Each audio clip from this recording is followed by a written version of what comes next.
And good afternoon on Monday, May the 12th, 2025.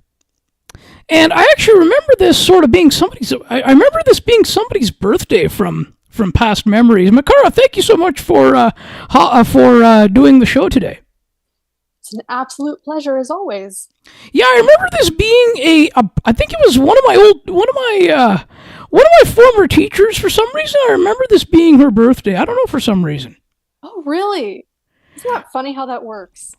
Yeah, and I'm actually going to. I don't and I don't even know if there's. I don't even know what the person's up to. I know that she won't be. I know she won't be listening because she most likely isn't aware. But we're gonna give her a shout out anyway. Yeah, that's nice. Let's give Barb Nesbitt a shout out. If I remember this being your birthday, Barb, so I think I should just give you. I just will say. Let's just say happy birthday, Barb. Yes, shout out and happy birthday. There you go. Yeah, it's funny how this works, isn't it? Right, how the memory just like some of those things just kind of stick with you.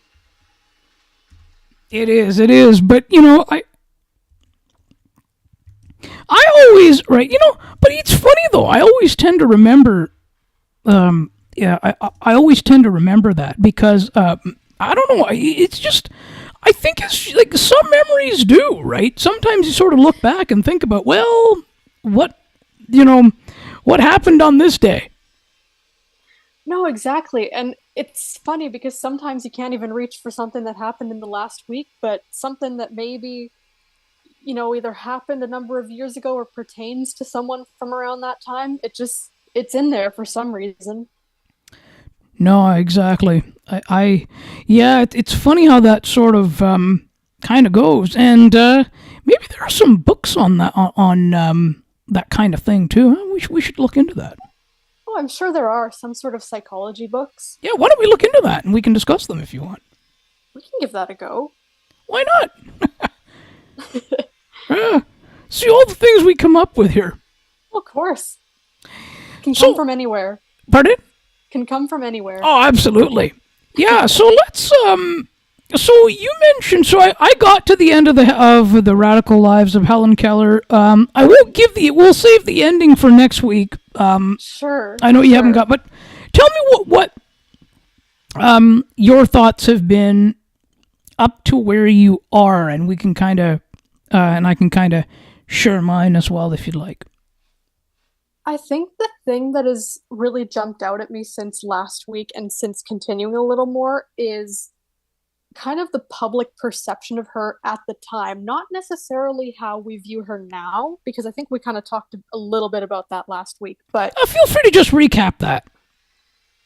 just the perception that she was this figure and people didn't really have a sense of who she was beyond sort of her early childhood and younger moments that became sort of infamous, and no one really had too great of a understanding of her adult life and just her various endeavors. But I think what has jumped out at me now is how people chose to perceive her based on choosing to think that her political opinions weren't her own, her just views in general, and sort of wanted to believe that she was more of a mouthpiece than anything.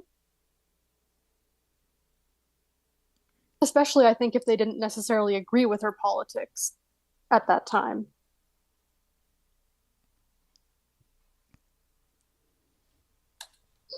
And in some ways, she was kind of a symbol, I suppose, or this sort of her public persona was kind of a role that she inhabited. But it was interesting to see how that carried out publicly to other people versus how she maybe saw herself or how parts of her life were interpreted.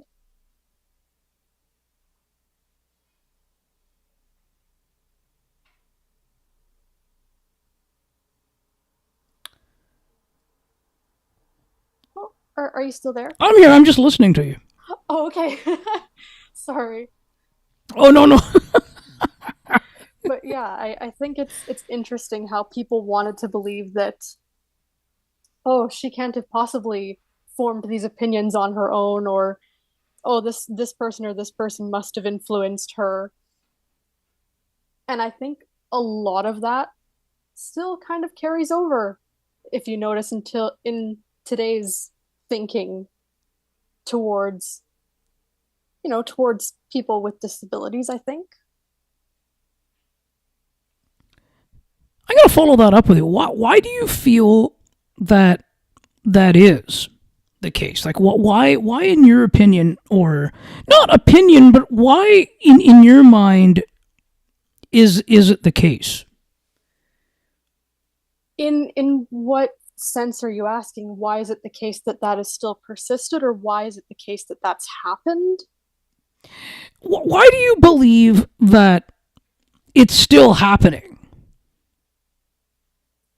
It's all perception. It's all about, there are still opportunities that aren't necessarily there within society, or things that, people with disabilities, it's thought that they aren't capable of, regardless of, any sort of disability, physical or otherwise. People have this mentality around it, and it still persists, unfortunately, in a lot of ways. And I think it's just down to people still don't know a lot about disability. If you don't,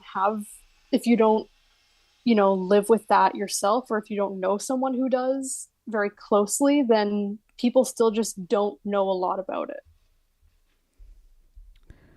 Do you feel that it's easier for someone on the outside looking in that, oh, hey, in the sense of, oh, what do people with disabilities actually, what do they actually, how do they actually feel, and what do they actually go through? How do you mean it's easier for someone on the outside Well, I looking mean, in? no, you just talk about perception there. Yeah. From the perspective of perception. I don't know if people on the outside, it depends on the person. I don't want to generalize too much and, make too broad of a statement, but I don't know that people on the outside often think too much about what people with disabilities actually go through. They think they see it if they encounter someone in daily life, and they think they see and they think they understand just from a glimpse, or from a very, you know, I don't know. I feel like I'm not either articulating this properly or in a No, no, way I that, under, no, no, no, I get it. I understand. but I think very, No, no, very I understand. seldom, Yeah. very seldom do they actually go, oh, what do they actually go through? How do they actually do that? They just look at what they might have seen in public. Because as I say, if you don't know someone that goes through those things, you don't really maybe think about it. And I think there is more of that empathy, or just consideration. Even let's not even go into empathy and compassion and things, but I think there's more consideration if you are close with someone or know of someone in your own life who might be experiencing that. I'd love to hear your thoughts as well on this. You know what? I actually agree with you. Um, because I mean, even if we sort of circle back to even if we circle back to Helen Keller's time, and we sort of fast forward to today in terms of the perception with people, you know, living with disabilities. Mm-hmm. Um, it does sort of bring it back to the parallels of, yes, similar things in that sense do exist, Yeah. based on the based on her time and Certainly. comparatively to now.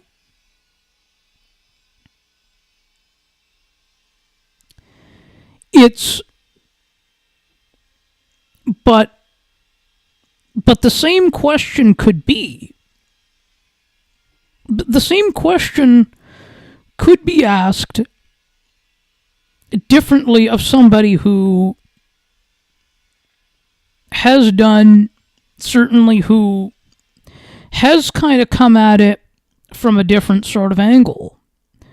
Not everybody will experience the same things, and not everybody, I think, with this. I mean, I should sort of say, not everyone with disabilities are going to, or not even everybody who are totally blind are going to experience the same types of things, and as say others who are blind. But I feel like the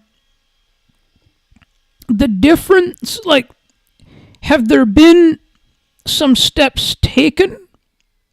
Yes. Are they enough? I'm not sure about that. Right, questionable. But I do think it's important what you said there about, emphasizing that everyone's experiences are different. And I do think that is another thing that kind of gets lost in, oh, you know, this is the public perception of blind people as a whole. This is the public perception of people who are deaf as a whole. Just anything like that. And I think people do kind of forget that there are so many different experiences within that one label. And not everybody even wants to use that label because, you know, you hear it a lot now is that all these things are a spectrum. Yeah. Yeah. And actually, you know what, I am gonna, you know what, you bring up a good sort of segue here, a good sort of segue because, I feel as though, you know what, I'm gonna tell you about what happens at the end. I mean, feel free to get to it, and then we can also Of course. reflect. We can also talk about that as well next week. But what actually, but I will tell you here what happens at the end of the book. Go for it. Okay, Hmm. so um, what happens is that she actually um pretends or fakes the fact that she has a disability in the public eye. And in the sense that, everything, like, she just sort of, you know, does her hardest to, be what was considered normal then. And of course, there were some things that she couldn't hide, the fact that she was a woman and this and that. Right. But the fact is she was really trying hard at at faking the fact that she had a disability, and she was just trying to, or had a couple of disabilities. Well, because she was deaf and blind. Right.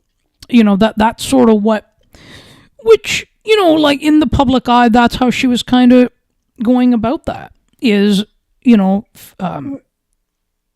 ahead. Now I have a question. Do you mean faking the fact that she had disabilities, or do you mean kind of minimizing her disabilities as much as possible? If you can say that at all, because I, like you you know say, what, I go ahead. there's certain ways that you can't do that. You know what,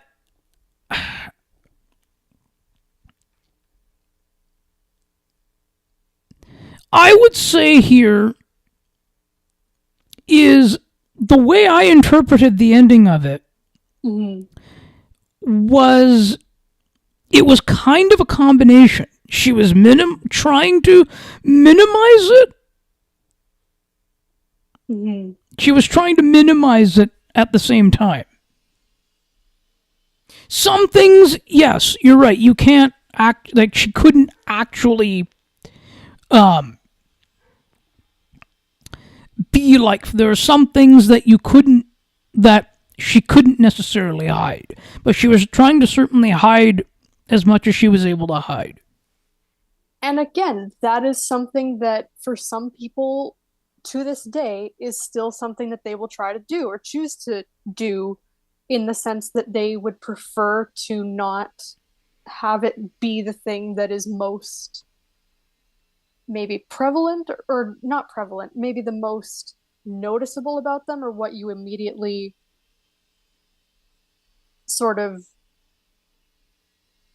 And it's, to be very clear, it's not to say that this is a right or wrong way to be. This is not a judgment. It's just something that some people will still choose to do, I think. Yeah, no, you know, you said that very. Yeah, that's a very good point. You said that very well. It's a very good, and Thank you. no, thank you. Right, because yeah, is some people will try to do that, and then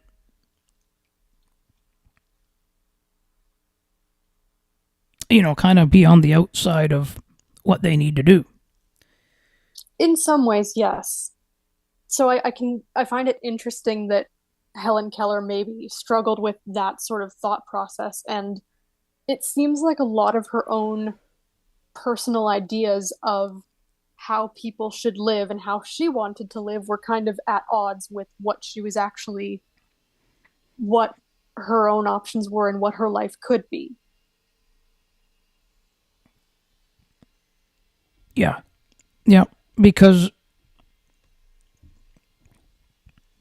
I'm sure in a lot of capacities, I'm sure she would have wanted things to be a little bit different, but but there weren't really, like, she really did her best.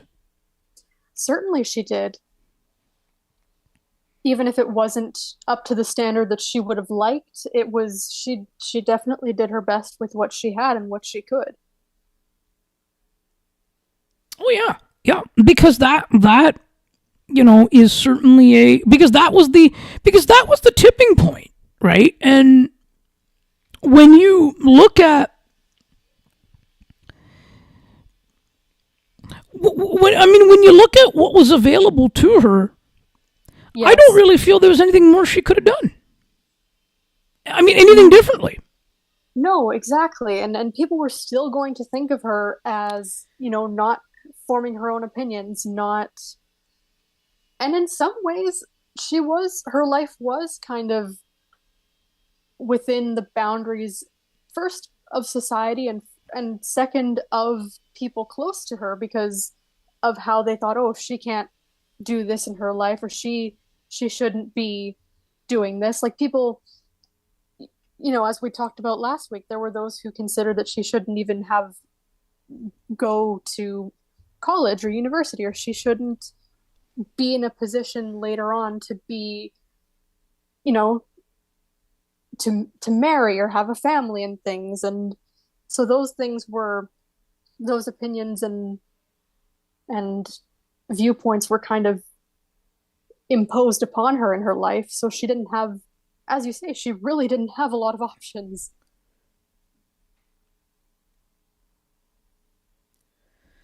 No, where like I mean, she really, like, as much as she did what she could. Yeah, no, but based on what were available to her, but there weren't any other options. And as you say, that time in history was kind of a tipping point. Like, there was a lot of change happening at this time, particularly with relation to, women's rights. And there were the world wars happening in her time and all sorts of other things. And there were still discussions on, race, and all these things kind of became even bigger talking points than they already might have been. Yep. So yeah, no. So let's talk a little bit about now. Nazem Kadri's book, Dreamer. Tell me, tell me what you thought of where you are at so far with that book. Yeah, I think it's really interesting because with a memoir, you can kind of do it in a lot of ways and do things in different orders. I like that he's starting with more of his family and his family history Yeah. than even the sports. Like he is getting a bit into the sports, but it's more about his family, where they've come from, how they sort of are in terms of their mentality and their work ethic. And I think that's really cool.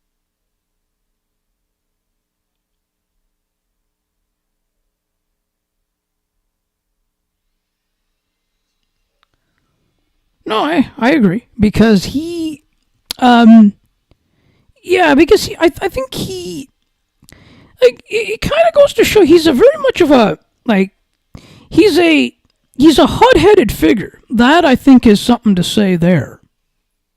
Okay, interesting. I don't know that I've gotten that sense yet, but Yeah, I mean, he's an interesting guy.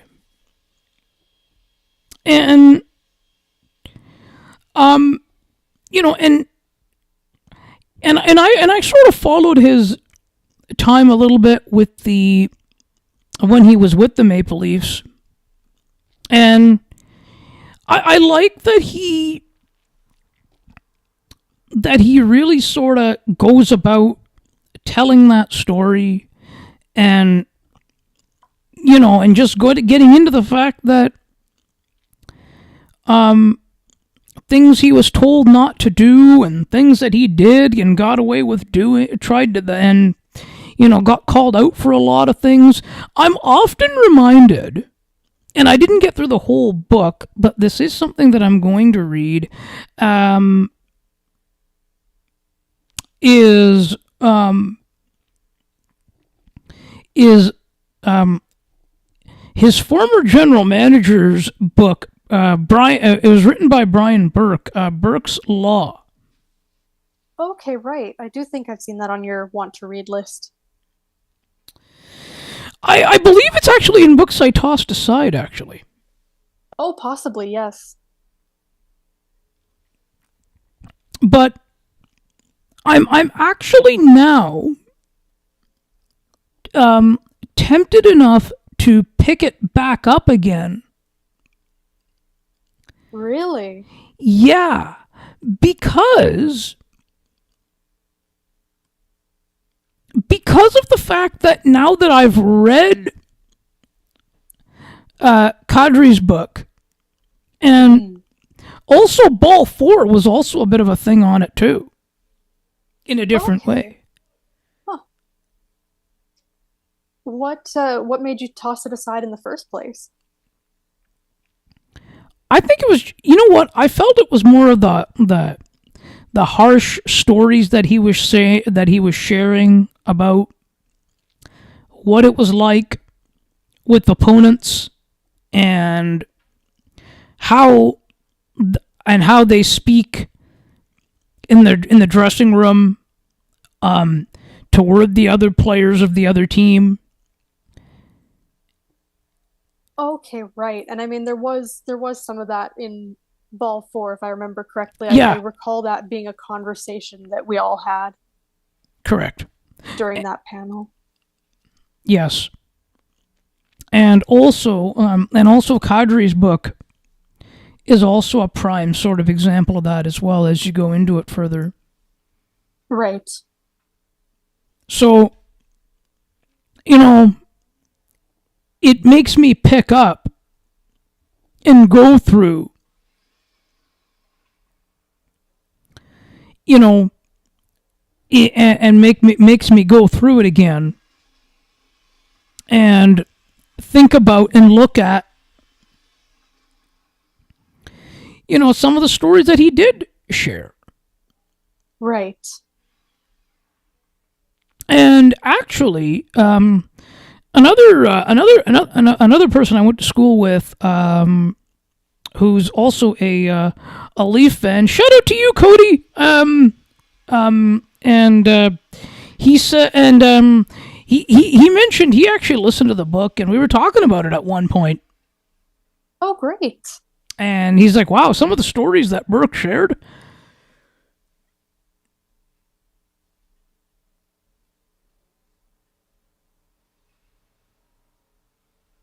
Very intense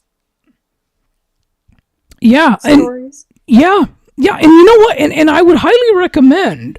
I feel like if you can pick it up, if you're able to pick it up after you finish Kadri's book, Okay. I feel like it would really be a good.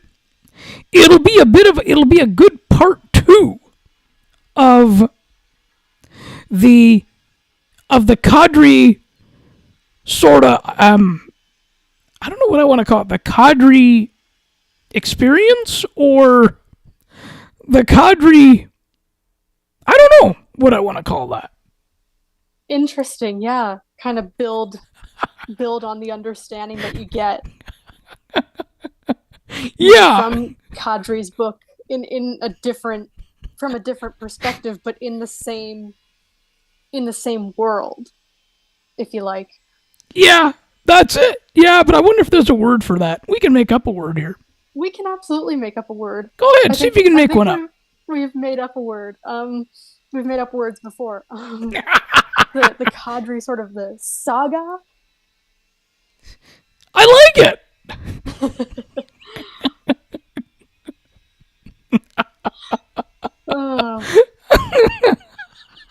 yeah, I'm excited to get further in and see more of his experiences, in the actual NHL and everything, because of course the growing up part is interesting, and seeing where someone's passion comes from is always really nice, actually, because you know that when someone goes into something like that, it has to come from someplace. Yeah, and also like it's really. I mean, I always find that it's kind of like I always find too like it was interesting because most people who get into the game Right. are often it's from the family. Oftentimes it kind of is passed down within the family. Yeah, as Kadri says himself. Yeah, and as yes, and as you would and as you would remember, having read the beginning of the book, that he didn't have anybody in his family that was into hockey, Right. except for the times that he spent with his dad and that sort of thing. And Right, and that he did play sports, but never, professionally or anything, or in a way that for other people, how that's kind of their in. yes, and I think too that that's like I always find it very fascinating to have like conversations with players Hmm. or former players, because see when you hear this kind of like when you read like this kind of a memoir of life in hockey, Hmm. you really get to see the other side of it, and Yeah.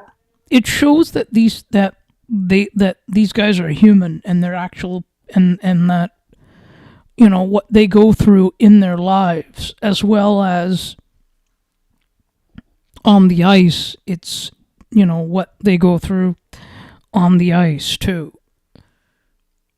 Yeah, and I'm sure it's, in the sense that it's not just a game, and it's not just, the time they spend playing, Yeah, which is all that people really see, of course. yeah, but it also but that's kind of the important part though. That's the important part on the ice though.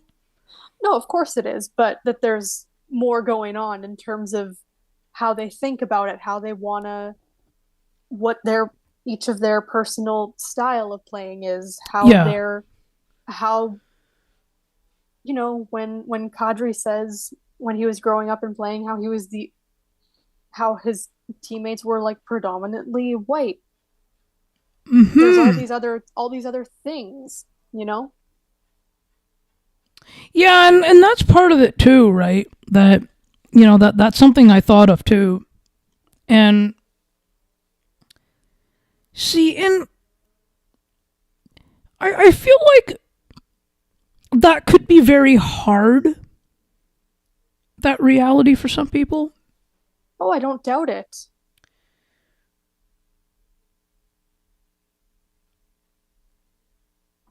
I'm sure that can be a difficult reality.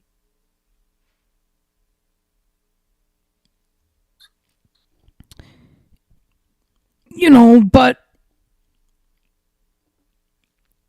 I mean, it's just kind of where, and then because when they're on the ice, it's just about, it's all about when he's on the ice, it's just all about, you know, being competitive, right? Hmm. And and the things they say and the things they do, and see, and that's it. Also, when you kind of, and as you get further into that, and when you pick up Burke's book, Burke's Law, Right. um, things they say on the ice and in the dressing room about, like, it's just about the opposing team and their players sometimes. It's like crazy stuff. Oh, I'm sure some of it's awful. It is. That doesn't necessarily surprise me, unfortunately. Yeah, but I mean, and then there's a bit of a difference there too, where, um, but that is where like a separation between on the ice and society kind of comes in, right? Where in the dressing room, on the ice, in the dressing room, and um, and in society, I think that's where I feel like that's kind of, I feel that's where the differences are, or where the differences come in. Do you think any of that stuff gets sort of taken out onto the ice? Yes, I really do. Um, maybe verbally as well as, you know, and when they start physically fighting too, because they I was physically, go ahead. Yeah, I was gonna say even physically more than verbally on the ice. Yeah. My apologies. You were saying about when they start physically fighting? No. When they physically start fighting like that, that's just, I mean, that's sort of how it kind of gets into it, right? But that's kind of where the political aspect comes in my mind, like where the politics come in. But Yeah. see, for me, as a big NHL fan, Hmm. I, I don't look at I don't look at the the fighting. I don't look at what's said in the what in the dressing room or whatever, or how they behave, how the players behave with each other. Right. I look at it as a pure enjoyment of the game, and for 3 hours or whatever, I watch the goals being scored and my team winning or the opposing team winning, Hmm. and that's and enjoy the analysis. Yeah.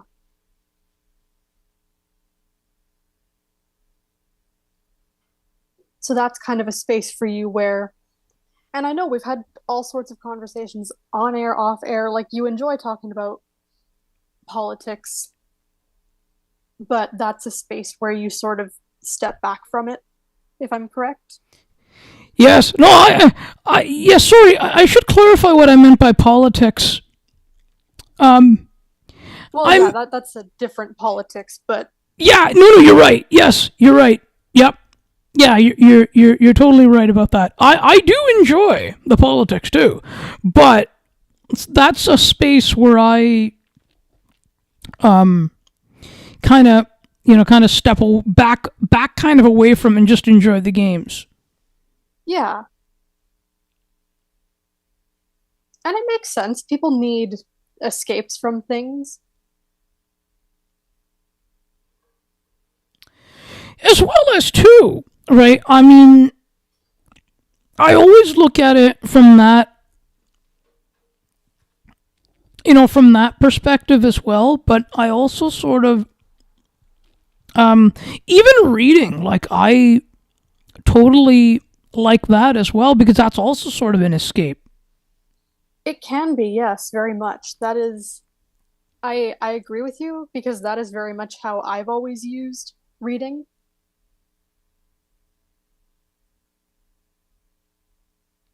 Yeah, and yeah. Oh yeah, absolutely. And that's really where that's kind of where it uh, boils down to for me. Oh, yes. Yeah, reading and sports and And that's great. I think it's important to have, you've to have multiple things that you're passionate about and to have different parts of your life where that fits in and what purpose they serve for you. yes, and I also enjoy the connections as well. I always enjoy good conversations too, and that's also a third piece as well. Oh, of course. I can absolutely agree with you there. They're important. They really add a lot to a day, to our lives. Yeah, yeah, and yeah, And that's where very much the reading and the conversations intersect here. yes, yeah. And what would you like for now? Last week you asked me. So how about this week? I'll ask you. What would you like next week's book to be? We will also chat about books that we have been reading as well, and we'll get into that as well. Next, actually, if you want to get into that as well, we can get into that first, and then we'll get into what book you'd like to do next week. So what else? So I've been reading the Building a Better Vocabulary. Oh, wonderful. You're still continuing on with that. I am. And that's been. I like the concepts that he gives in that one. What what have your thoughts been since the last time you know, kind of discussed where you were at in that reading journey?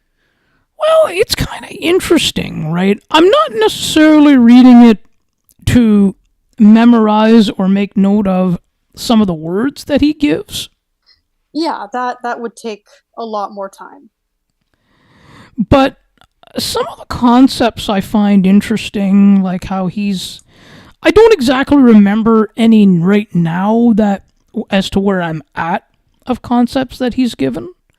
Fair enough. No, I understand that. So, of course.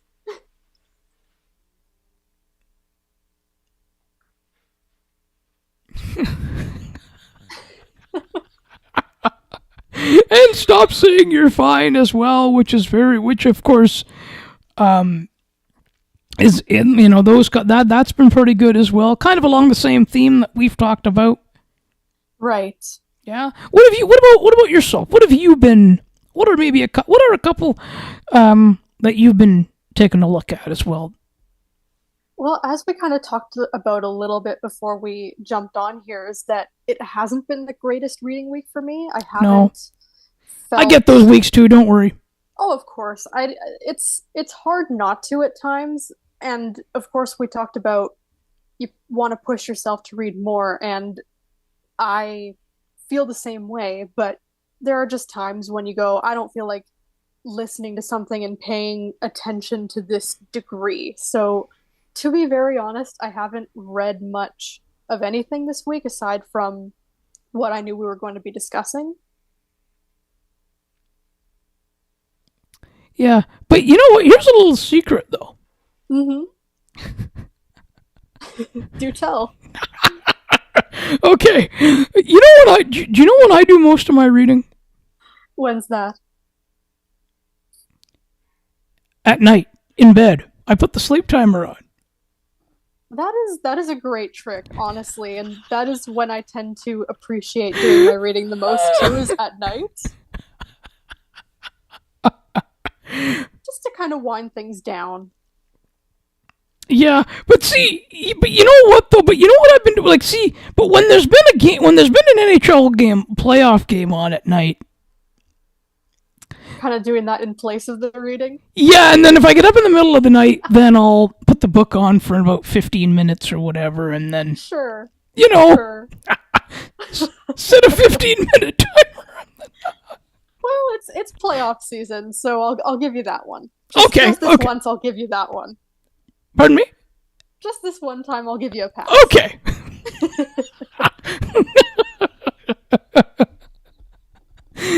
Oh, There you go. oh, that's wonderful. So yeah, no. So what would you like to do for next week? What stands out that and we'll also continue to discuss what we've been reading as well, but Oh, of including the two. course. So what's maybe something additional you'd like to pick up next or start to dissect a bit next week? That is a great question. And even before we hopped on, I was trying to look at my want to read list for ideas, and nothing's quite jumping out yet, unfortunately. So I might have to take a bit of time after we're done to really consider that. And I can definitely, I will have one for you by the time that this will have to go up. How's that? Or okay, that's fair too. But Or, or or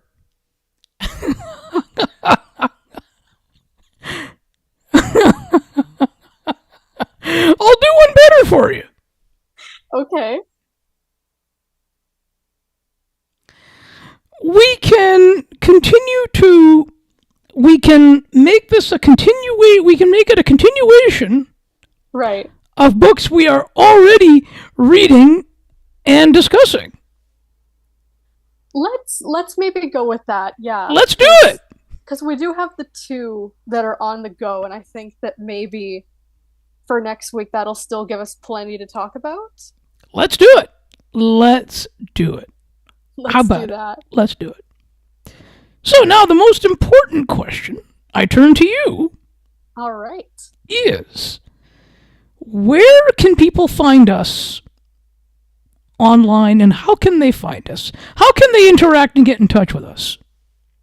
The absolute best way to do that is through the Discord server, which is Ali and Makara's Books, as the name of the show suggests. And there is a new link that has been put up just for those who might not have seen it. I will mention it here.